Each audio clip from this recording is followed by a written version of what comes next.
Hello guys, మీలో ఎంతమంది pink sauce pasta తిన్నారో కామెంట్ చేసేయండి. నేనైతే ఫస్ట్ టైం తినడం, బట్ టేస్ట్ అయితే భారీగా నచ్చేసేసింది. అడ్రస్ ఎక్కడో చెప్తా, వీడియో అయితే లాస్ట్ వరకు చూసేసేయండి. ఈ ప్లేస్ ఎక్కడంటే పిజ్జేరియా అనేసి ఆర్డిటి స్టేడియం దగ్గర ఆర్మీ క్యాంటీన్ పక్కన అయితే ఉంటుంది. ఇక్కడ పాస్తా చాలా బాగుంటుందని అయితే నాకు ఒకరు చెప్పారు, అందుకే ట్రై చేద్దామని అయితే వచ్చేసేసిన. ఇదైతే రీసెంట్ గానే స్టార్ట్ చేసేసారంట. ఇక మేము లోపలికి వచ్చి మెనూ చూసేసినాం. మెనూలో అయితే అన్ని 300 లోపు అయితే ఉన్నాయి. మేమైతే 4 రకాలు అయితే చెప్పేసినాం. ఫస్ట్ అయితే చికెన్ షవర్మా చెప్పాం. దీని ప్రైస్ వచ్చి 99 రూపీస్. వీళ్ళైతే నాకు కొత్తగా ఆలు చిప్స్ తో పాటు ఇచ్చేసేసినారు.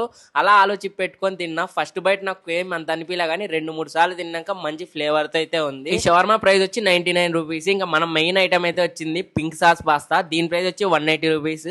అలా వస్తానే వేడి వేడితే నోట్లో పెట్టుకుంటే టేస్ట్ ఉంది గాయస్, వేరే లెవెల్. మా ముగ్గురికి అయితే భారీగా నచ్చేసి ఇంకో ప్లేట్ కూడా ఎక్స్ట్రా తీసుకున్నాము. అంత బాగా నచ్చేసేసింది. ఇంకా తర్వాత అయితే పిజ్జా చెప్పేసినాం. పిజ్జా అయితే బాగుంది. ఇది కూడా చల్లారే లోపల అయితే తినేసేసేయండి. చల్లారినాక టేస్ట్ వేరే అనిపించేస్తుంది. అన్ని వేడి వేడిగా తిన్నాం కదా, కడుపు చల్లారడం కోసం అయితే ఓ మొజిటో ఒక తిక్షకి అయితే కడుపులోకి వేసేసేసుకున్నా. ఇంక ఇవన్నీ తిన్నాక మాకు బిల్ ఎంత అయింది అనుకుంటున్నారో కామెంట్ చేసి